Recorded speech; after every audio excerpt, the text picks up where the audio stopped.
ኣይተ ገብረ ጆርጊስ ገብረ ስላሴ ይበሃሉ ነባርነቶም ኣብ ከተማ ኣዲስ አበባ እዩ ብልዕሊ 39 ሚልዮን ብር ወጻይ ኣብ ከተማ ኣክሱም መፍረይ ብሽክለታታት ከፊቶም ንመናእሰይ ዕድል ስራሕ ይፈጥር ዘለው በዓል ሓፍቲ እዮም ኣብ ቀረባ እዋን ምፍራይ ብሽክለታ ዝጀመረ ትካል ኣይተ ገብረ ጆርጊስ ገብረ ስላሴ ካብ ዲዛይን ጀሚሩ ኩሎም ስራሕቲ ብሽክለታ ወጊኑ ኣፍሪዩ ንዕዳጋ ዘቀርብ እዩ መንቀል ስርሖም እንትገልጹ ዝተለዓል ኩሉ ኣነ 50 ዓመት ኣብ ጣልያን ብንግዲ ማለስ ነይረ እንትሰርሑ ይርኢ ኣብቶም ፋብሪካታት ዝሰርሑ ይውዕል ይርኦም ለሓርታው ተለዓለ ጽንዓት ገይረ ኣካባቢ ይጠቅም ኢለት ስራሕ ዝጀመርኩ እቲ ትካል ኣብ መዓልቲ ክሳብ 4 ብሽክለታታት ከም ዘፍሪ ሰራሕተኛታት እቲ ትካል ገሊጾም እዮም ያው ማዓልቲ ማለት በቃ እንደحረ ቃጢልና ብሳይክል ክንውድድ ኮይና ክሳብ 3-4 ሳይክል ንውድድ በሓደ ማዓልቲ ማለት ተዚ ኮይኑ መጀመሪያ ኣሰምብል ንገብር ብዙሕ ኣሰምብል ንገብር ከዛ ካብኡ ቃጢልና ድማ ዘብናይት ላዕልን ይሄ ማለት እዩ መጀመሪያ ትትቦፍቲን ዓበይቲ ትቦ ንቆርጾ በብሜትሩ ማለት እዩ ስለዚ ከምዚ ገርና እዚ ኣብናይ ዋዕላ ናይ ዓለን ገርና ኣሰምብል ንገብር ኣው ካልኣይ ዝንሰርሕ በቃ ናይ መጥታው መጨረሻ እዚ ዝትቦታት እዚ ንገጣጥም ማለት እዩ ሁሉም ኣው ክሳብ 4 በቃ ሰረሕና ተታሂልና 5-4 ምሉእ መዓልቲ በቃ ክሳብ 12 5 ሳይክል ንሰርሕ ኣብቲ ትካል ዘለው ሰራሕተኛታት ገሊኦም ክእለትን ፍልጠትን ሒዞም ስራሕ ዝጀመሩ ገሊኦም ድማ ኣብቲ ትካል ስራሕ ዝጀመሩ እንትኾን ነናይ ባዕሎም ክእለትን ፍልጠትን ዝሓቱ ስራሕቲ ከም ዝውግኑ ይዛረቡ ያው ማያ በሳይክል መጀመሪያ እዚኣ ኃይል ጀሚራ ሓደ መብያድ ይኹን ማሊ ኻሊ ማሊ ሓደ ጀሚራ ዛ ስራሕ ጀመርተላ ጀሚራ أو أنا على سايكل كم سرح كل ملا إذا سرح زيا حساب مجرشة حساب كلامه حساب مقط طعمه أو سرح زيك سرح حساب أسبوع يعني خبو ما يعي مالتي سرح اللو بوتنا يبيدا سرح السرح لا صرت عامل لمدة لأن نبزغرا نعدز متأخلو أو كرهاك زي أو 5 شهور 20 هذا سببنا أكادي بوتا تاعت نسرح نيرنا كنا عدنا زلو ناي إندستري مندرر ናይ ስራሕታት ነገር ምስተፈጠረና ንዓድና መጽና ለና ማለት ያው ኣነ መጀመርያ እምኒ ማትኔላ እየ ይሰርሕ ነይረ ካው ደሓራኡ ደመዙ ሒዝኒ ለና አውዚ የመጽ ካው ናውዚ ብዙ መጻኹ አውዚ ጽቡቕ ስራሕ ኣይከለን ነይረ ጋሓር እንዳለመድኩ ብረዳት ኮይና ኣቴ ካው ሕዚ ናይ ባዕለይ ሞያ ሐይዘ እንዳሰርሕ ይርከብ ሳይክል ሕዚ ዝያኔትካ ተበቲና እያ ነይራ እዛ ሱሉስ ኩርና ኔትካ ሓቀይ زي تبتينا نيرا سلس كورنا عجيرة يالله أو زي أبي يالله زي أدمو زي أسرح يالله على درجة زي مالتي زي هم زي لأنها كاو زيوني نيركان أي ما قبلي كاو بمجرشة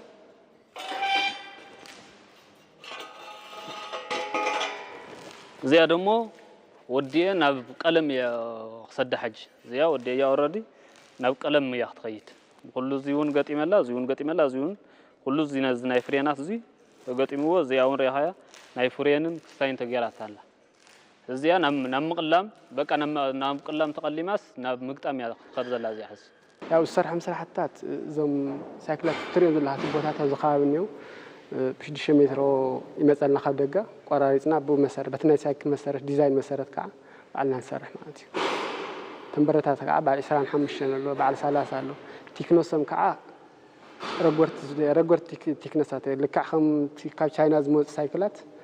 تكنوسم قطت يكون بو درجه انا هذا حسب درجه الناس حسدنا مالتي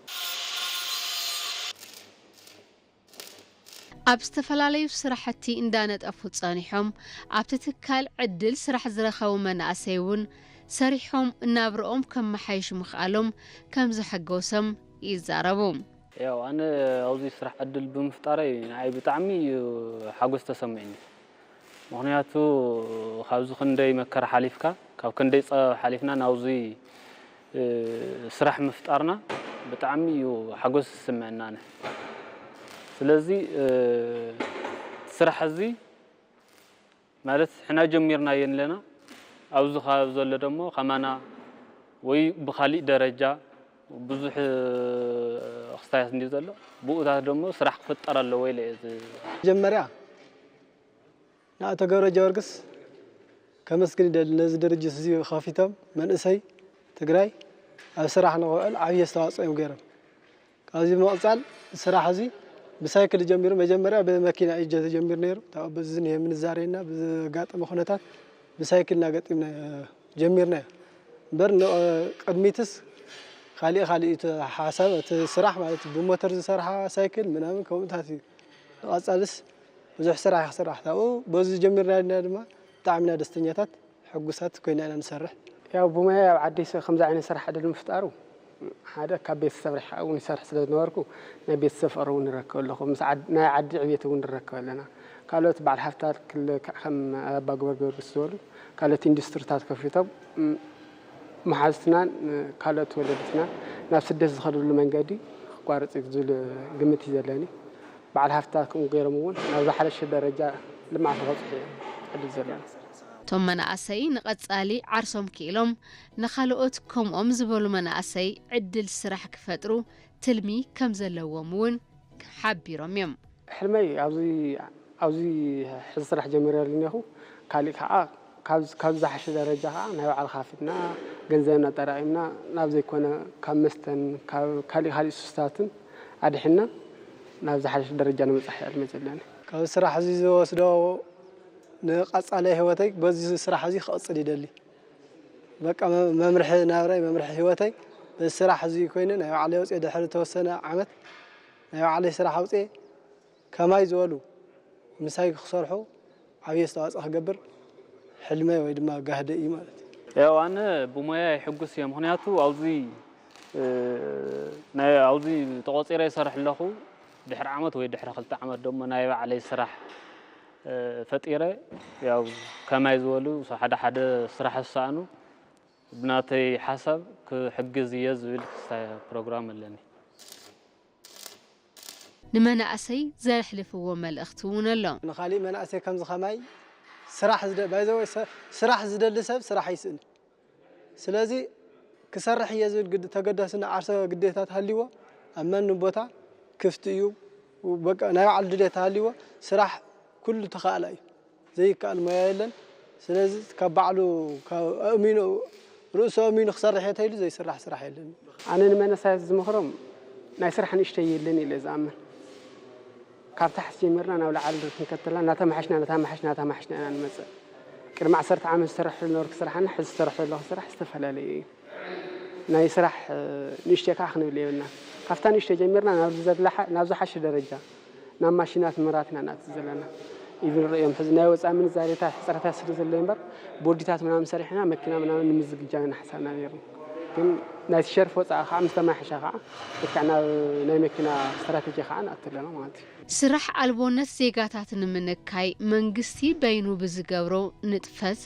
መሊኡ ክፍታሕ ዝኽእለሉ ዕድል ውስን እዩ ነዚ ድማ እዩ መንግስቲ ሰብ ሃፍቲ በዝሒ ዘለዎም ሰራሕተኛታት ከዋፍሩ ኣብ ዝኽእሉ ስራሕቲ ኢንቨስትመንት ክዋፈሩ ይጽውዕ ዘሎ ኣይተ ገብረ ጀወርጊስ እውን ካልኦት ሰብ ሃፍቲ ንዜጋታት ዕድል ስራሕ ክፈጥሩ ዝኽእሉ ትካላት ብምኽፋት እጃሞም ንኸወፍዩ ፀዊዖም እዮም እቲ ካሊእ እውን ከማይ በብዛዕሙ ንዓይ እንተኮነስ ንዓና ኢሉ ዝሓስብ ስራሕ ተፈጥሮ ንዓይ ጥራሕ ኢልካ ኮንካ እንትሓስቦ ንኹለና ኢልካ ክትሓስብ ኣለካ ናተይ ተሓስባ ከምኡ እዩ ናብ በብዛዕሙ ኩሉ በብዘለዎ ስራሕ እንተፈጠረ ፅቡቅ እዩ ንባዕርሱም ነተከባብን ዝተርፍ ብዙሕ ንምሳሌ ከምዚ ከማይ ወሲዱ በብዛዕሙ ኣብ ስራሕ እንድሕር ኣውዒሉ ዝተወጣት ኣብ ስራሕ ዘይኣተወሉ ምክንያት የለን ኣነ ብኸምኡ እየ ዝግምት ንቐፃሊ ክሰርሕዎም ዝተለምዎም ነገራት ከም ዘለዉ እውን ኣይተ ገብረ ጀወርጊስ ይዛረቡ ኣነ ንወደፊት ዝሓስቦ ታክሲ ብኤሌክትሪክ ዝኸዳ ክሰርሕ እየ ሞተር ብስክሊትን ብኤሌክትሪክ ዝኸዳ እዘን ሳይክልን ብኤሌክትሪክ ዝኸዳ ኣቕርቦት ኣሎ ዓዲ ውሽጢ ስለ ዝስራሕ حدا ናይ ባዕሉ ፈጠራ ኣሎ ዘይርከብ ባዕሉ ዘብሎ ታሊያት ግን ኣብ ዓዲ ውሽጢ ዝሰርሕ ኣሎ ናይ ሎ ማዕነ ኢንፌክሽን ፈጢሩ ዘሎ ናይ ምንዛሬ ቁሩብ ተጽዕኖ ፈጢሩና ሰራሕተኛ እኳ ፈቲሖም ኣለዉ ሕዚ ተወሰነ ማቴሪያል ገዚለ አዲስ አበባ ከገዛሁ ተመሊሰ ድስታት ይምበር ዋላ ዘጸግም ነገር የብልና ናይ ማቴሪያል ስራሕ አልቦነት ንምንካይ መንግስቲ ካብ ዝገብሮ ምንቅስቃስ ብተወሰኺ ትካላትን ሰብ ሓፍትን እውን እጃሞም ኮፊዩ ትጽቢት ይግበር ብፍላይ ኣብ ክልል ትግራይ ድማ ምስቲ ኣጋጢሙ ዝነበረ ኩናት ተተሓሒዙ ስራሕ ዘይብሉ ብርክት ዝበለ መንእሰይ ከም ዘሎ ሓበሬታታት የመልክቱ ኣብ ዞባ ማእከል ትግራይ ትርከብ ከተማ ኣክሱም እውን ከምቶም ካልኦት ከባቢታት ብርክት ዝበሉ ስራሕ ዘይብሎም ወገናት ከም ዘለዋ ሓበሬታ ዘፈር ቁጠባ እታ ከተማ ይገልጽ ነቶም ስራሕ ዘይብሎም ወገናት ስራሕ ንምፍጣር بعقمن حافتن اتا كتما استفلاليو نطفታት ይውገኑ ከም ዘለውን ምክትል ሓላፊ ዘፈር ቁጠባ ከተማ ኣክሱም ጸጋይ ኃይሉ ይዛረቡ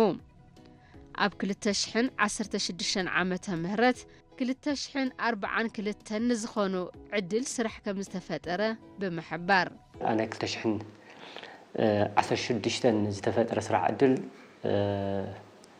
ያው በትዝነበረ ናይ ከተማና ሃፍትን ኣብ ናይ ኮንስትራክሽን ስራሕቲ ፍላይ ናይ መሰረተ ልምዓት ስራሕቲ ብግዚያውነት ተሳተፉ ያው ብናይ ሲድሜን ማለት እዩ ናይ ሲድሜን ስራሕቲ ካልኦትውን ናይ ኢንተርፕራይዛት ዝተቆፀሩ ኩሉ ተቢሉ ብቋሚ ብጾታ ፍልተሎ ቋሚ 399 ደቂ ኣንስትዮ 295 ተባዕትዮ ብድምር 594 بقوام سرعة تفتر لهم هلا ما تملك 16 بجزاوي تبعتيه شو عت 204 دك أنستي شو عت 104 بدمرش إحنا 400 ساشو منتن بتعالي جزاون قوام سرعة تفتر رأينا 16 شحن 80 حدا تبعتيه شو عت سر حدا دك أنستي بدمر 204 سرعة تفتر الليل كأيز وسلمات ياوز تفتر مني سرعة عدل مستي زلو سرح سؤن أي متأتن يكون بر كفت زلنا هفتي بناء عرسومن أنا يفتنزلو فاريكاتات وصارون كاليون سرح استفتر لهم بتعالى لزيوم يزلو مالتي نقد صالون سرح زي بلو مجانات ناب سرح نموفر تأمته توهيبو يسرح كم زلون أي تسأجاي حب يرميم كذا لمن إسهي سرح زي ولا لنا نزمن إسهي سرح زي ولو أفتنزل له هفته جنة خاتبل مالتيو سلازي هفته جنة مالتيو سو هفتون أفتنزل له فابريكاتاتو نفس سرح أنت أتيوم ياو أقصر كوينه أقصرولنا له سرح الفطرولنا له ماتي كاليون بناء وعلو كبيت سوديو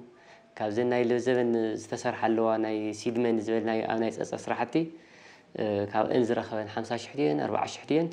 مس بيتسب كاب لا احد يتماچاچ يلون برك زبل سرح عدك فطر يول كايز حسن 2017 سلازي بتعالاليت ناي ملع على غيركا فلاي قدم يل سرح عدل فطرنا نبر دديت مايكرو فاينانس دديت مايكرو فاينانس نحدشت انتربرايز يلو 10 زبال احماچاچو نيرو كابتن ناي سيد من زرخبن 20 تعاقيرو 80 منكس يلقحو ومسألة كعبر كسول سرح يفطر لهم من أسين رومية مالتي حزون ددويت أو زي سرح تزوي تأتيلنا ياو أتم من أسي سرح زي ولا من أسي توهاي لهم زلوا ياو نيشتين هاي سرح من راح طيرون سرح أتو يوم الكايز معلومات سلازي تم سرح زي ولا من أسي زلوا مس منقستي مس زملكوتا أكل مس ولكت أكلاتن تراريها تحقاقيس كان نفس سرحنا أتو مزملكوت أكنا ترادها سرح رخو الكام مسعر له جن مستجلو حزي هفته جنتنا مستجلو سرح سونجن نشتي أتقام إين أتصالجن مس منجستن مسولك سو هفتن نترادها زتوسنا ملكع نفس راح تأتوا الملكع كنفترين أنا حسماتي أبتا كتما بولك أو من تودي ومن أبستفلالو زفرات توافيروم يسرحو زلو وجنات سرحون بقب إن مفتزام مشتن مسرحن بوتا كم أون لقحن مركب يسقمو 5 لو يجلس يوم ዘፈር ቁጠባ እታ ከተማ ድማ ነዚ ጸገም ንምፍታሕ ጻዕሪ ይግበር ከም ዘሎ ሓቢሩ እዩ ዝተባሃለ ሽግራት ኣሎ ይትክክል እዩ ያው ትናይ ልቃሕ ምቻው መስርሕ መሸጥን እውን ከም ዓውይ ቻሌንጅ ኮይና ዘሎ መስርሕ መሸጥን እዩ ብርክት ዝበለ መስርሕ መሸጥ ዝሓተተን ይሄና ታው ግን ኣብ ከተማና ዘሎት ሃፍተ ገነት መስርሕ መሸጥን ከዓ ዋሕድኒ ስለዚህ እነዚህ ይኹን በር ምስ ቤት መሬት ምስ ቤት ጽሕፈት መሬትን ካዳስተርና ተራዳኻ ውሱን መልክዑ ናይ ዝተጀመረ ስራሕት ኣሎ ልዕሊ 500 ዝኾነ ሕዚ መስርሕ መሸጥን ክወሃቦ ፕሮሰስ ተወዲኡ ኢሎም ካኣቱ እዮም ኣብዚኦም ሓደሽቲ ኢንተርፕራይዝ ዝፍጠር ኣለዉ ቅርሺ ዝዓቆሩ ኣለዉ ብናይ ቤተሰብ ድዮም ግን ስራሕ ጅምሩ ደሊ መስርሕ መሸጥን ከዓ ጽበት ወይ ከዓ ቦታ ዘድልዮም ኣለዉ እዚኦም እውን ከም ሓድሽ ናብ ስራሕ ኣቱ ኢልና ዝሓሰብና ልዕሊ 500 ቦታ ኣዘጋጅና ኣለዎም ኣለና ማለት እዩ ስለዚ እዚኦም ብክልተ ነገር እዮም ገሊኦም ኣብ ክራይ ዝነበሩ ወይ ከዓ ጸገም ዝነበሩ መስርሕ ቦታ እውን ዝወሃቦም ኣለዉ ገሊኦም ከዓ ሓደሽቲ መናእሰይ ኮይኖም ናብ መስርሕ መሸጥን ተዋሂቦ ቀጥታ ናብ ስራሕ ዝኣትው ክህልው እዮም ስለዚ ናይ መስርሕ መሸጥን ምስቲ ዘሎ ናይ ከተማና ጠለብ ዋላ እኳ ይመጣጠን ግን ብውሱን መልክዑ ዘሎ ሃፍቲ ዝተጀመረ ጅማሮ ኣሎ እዚ እውን 2017 ኣቃጻጺልካ ኣጠናኺርካ ዝኽየደሉ ኢልካ እዩ ዝውሰድ ማለት እዩ ናይ ልቓሕ ቅድም ኢሉ ያው ከም ዝፍለጥ ናይ ግሊ ትካላት እውን ልቓሕ ይመቻቸዋ ነይረን ደደቢት እውን ፍላይ ኣብ ደቀቕትን ኣናእሽተይን እታ ዝዓበየ ስራሕ ናይ ልቓሕ ዝመቻቸወልና ነበር ደደቢት እያ ሕዚ ደደቢት ምስቲ ዝነበረ ሃፍተ ገነታ ውስን ልቓሕ ትህብ እያ ርግፅ ግን ውሱን እዩ ከምቲ ናይ ቀደም ልቓሕ ተመቻችዎ ይነበረን ምክንያቱ ያው ኩናት ዘስዕቦ ዓቕሚ እውን ጸገም ኣሎ ተለቂሑ ኣብ ምምላስ ጸገም ዘለዎ ዳኣንትና ኣሎ ስለዚ ብውሱን መልክዑ ጸገም ኣሎ ማለት ይኹን እምበር ሕዚ ከም ንእሽተይ ተስፋ ሂቦምና ዘለው ብኣዋሽ ባንክ ኣቢሲንያ ባንክ ዳሽን ባንክ ልቓሕ ዝመቻቸወ ኣሎ እስካብ 300,000 ኣብ ዳኣንት ዘለው ኢንተርፕራይዛት ዘለው ዋላ ብመፍረይቲ ዘለው ንዕኦም ልቓሕ ንምምቻው ሓደ ፋሲሊቴተር እውን ተወካሊ ናታቶም እውን ያው ብደብዳቤ ተቐቢልና ኣለና ስለዚ ኣብዚኦም ተስፋ ዘለና እዚ እዩ ልቓሕ ክውልና እዮም ኢልና ንሓስብ ስለዚ ናይ ልቓሕ በዚ ብውሱን መልክዑ ከመሓይሸልና ኢልካ እዩ ዝከኣል ማለት እዩ ታኡ ካልኦቶም ዓበይቲ እዮም ዓበይቲ ብርክት ዝበለ ብሚልዮናት ልቓሕ ዝሓቱ ኣለውና እዮም እዚ ምናልባት ምስ ባንክታት መምርሒ ናይ ዋዕሉ ስለ ዘሎ እዚ እቲ ናይ ልቓሕ ተተመቻችዩ ናይቶም ኢንተርፕራይዝ እውን ዘሎ ሕቶኦም ክምለሱ ኢልካ እዩ ዝውሰድ ኣብቶም ኣናእሽተይ ግን እስካብ 300,000 ልቓሕ ዘድልዮም ግን ምስቶም ከምቶም ተስፋ ሂቦምና ዘለዉ ቶም ዘልኩም ዓንቶ ተወካሊ እውን ገይሮምልና ስለ ዘለው ንእሽተይ ፍታሕ ክርከብ ኢልና ተስፋ ንገብር ከም ቤት ጽሕፈት ማለት እዩ ካሊእ ልቓሕቲ እንታይ ነይሩ መሽን ዲዝ መሽን ዝበሃል ዘልቅሑና ነይሮም ካዛ ልምዓት ባንኪ ነይሮም እዚኦም ልምዓት ባንኪ ያው ብፌደራል ዝብል ካዛ እውን ንእሽተይ ተዳኺሙ እዩ በቲ ኩናት እዚኦም ናብ ልቓሕ ተኣትዮም ብፍላይ ኣብ መፍረይቲ ኣብ ማኒፋክቸሪንግ መሽናት እውን ስለ ዝህቡ እዚኦም ተሃይቦም ናብ ስራሕ ተኣትዮም ጽቡቕ ምንቅስቓስ ክርከብ ኢልካ እዩ ዝውሰድ ከም ከተማ ግን ተዘለህና ኣብቶም ሕቶ ምስ ናይ ኤሌክትሪክ መብራህቲ ምቁርራፅ ዛዕም ዝዓለ እዚ እውን ከም ከተማ በጀትና በጀትካ ድዩ መፍትሕታት ናምፃኻ ድዩ ዝተጀመረ ጅማሮ ኣሎ እዚ ኣብ ናይ 2017 በጀት እውን ከም ትልሚ ተታሒዙ ኣሎ ስራሕ ንዘይብሎም ወገናት ዕድል ስራሕ ንምፍጣር ይግበር ዘሎ ጻዕሪ ንክዕወት ሰብ ሃፍቲ እውን ሓገዝ ንኽገብሩ ጻውዒት ቀሪቡ እዩ ብርክት ዝበሉ ስራሕ ዘይብሎም መናእሰይ ኣለውና ስራሕ ዘይብሎም ክፋላት ኣለውና ኩናት ዘምፅኦ እውን ብርክት ዝበላ ኣዴታት ሰውተን ተሰውእዎን ምልስ ተጋለልቲ ብዙሓት ኣለውና ስለዚ እዚኦም ስራሕ ክፍጠረሎም እዩ ከም መንግስቲ እውን ዝብል ግን መንግስቲ ጥራሕ ዝኽእል የብሉን ስለዚ እቶም ሰብ ሃፍቲ እውን ብፍላይ ፋብሪካታት ብርክት ዝበሉ ፋብሪካታት እንተተኸፊቶም ናብቲ ፋብሪካ እናተሰክዐ እቲ መንእሰይ ናብኡ ስራሕቲ ተፈጢሩሉ እውን ያው ካብቲ ስራሕ ስኡን ወፂኡን ዓርሲ እምነት ሒዙ ናብ ስራሕ ይኣቱ እዩ ስለዚ ካልኦት ሰብ ሃፍቲ እውን ናብቲ ስራሕ ክኣትዉ ኣለዎም ኢልና ከም ሓበሬታ ሃንብ ከም መንግስቲ እውን ብፍላይ ዘልዕል ኣብቲ ናይ መፍረይቲ ብጣዕሚ ቻሌንጅ ዝኾነና ዘሎ ቅድሚ ኢሎም ልቓሕ ዝተለቅሕዎ ኣለዉ ሕዝቲ ልቓሕ ተለቂሖም እናሃለዉ ብዙሕ ብርክት ዝበሉ ኣብ ማኒፋክቸሪንግ ፋብሪካታት ዝዓነው ኣሎ ስለዚ ንሳቶም ከዓ እንታይ እዩ ዝሕቶ ትልቃሕ ተዝስረዘልና ትወለድ ተዝፍረዘልና ዝብለለ እዚ ከም መንግስቲ ቀጻሊ ርዩ ፍላይ ኣብ ዝነበረ ኩናት ስዒቡ እዚ ተራእዩ ሓደ ፍታሕ ተዝግበረሉ እዩ ዝብል በጠቃላሊ ግን ከም መንግስትን ከም ህዝብን ተዋዲድካ ኣብቲ ስራሕ ዕድል ምፍጣርን ሓደሽቲ ስራሕ ምህዞታት ምህዝ መንእሰይ ኣንሕና ሃፍተለና ፍላይ ኣክሱም ዩኒቨርሲቲ ኣብ ስልጠናታት ካልኦት ቴክኒክ ኮሌጃት እውን ስለ ዘለዋ እዚአን ናይ ስልጠናታት ብዙሕ ዘስክፈ ይብልና ስልጠናታት ክውና ይኽእሉ እዮም ግን ኣብ ናይ መገስ ካፒታል ግን ኣብ ናይ ልቃሕ ምምችቻው ግን መንግስቲ ውዚ ተመቻችው ኢልና ነቲ መንእሰይ ናብ ስራሕ ኣቲና ኣብ ቀጻሊ ተወለዶ ኣብ ስራሕ ኣቲ ናይ ስራሕ ልምዲ ሒዙት ናይ ስራሕ ድሌት ሒዙ ንኸኣቱ ግን መንግስቲ እውን ምስ መዳርግቲ ምስ መንግስቲ ዘይ መንግስታዊ ኮይና ተሓቢርና ተንሰርሕ ዝብል ሓሳብ ኣለኒ ማለት እዩ